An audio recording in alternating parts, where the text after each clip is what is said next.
Na serikali ya kaunti ya Trans Nzoia imeongeza juhudi na kuweka mikakati madhubuti ya kuhakikisha wasichana katika eneo hilo hawakosi kuhudhuria masomo kutokana na ukosefu wa sodo wakati wa hedhi.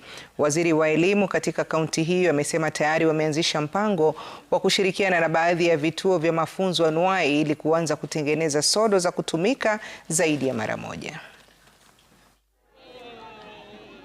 Mnacheka kwa nini? Beautiful.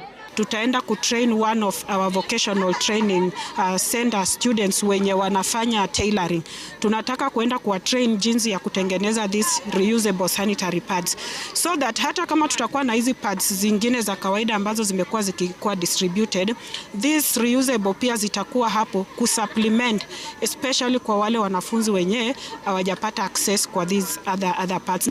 The idea is to keep the girls safe into the reproductive health, into the school also to achieve their educational goals, and also to make sure we are restoring the environment.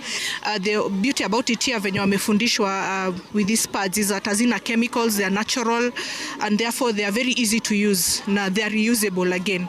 Kwa sababu tunahitaji hawa watoto wakae darasani, wasome na pia wawe watu wa busara katika jamii zetu. Waziri wa mazingira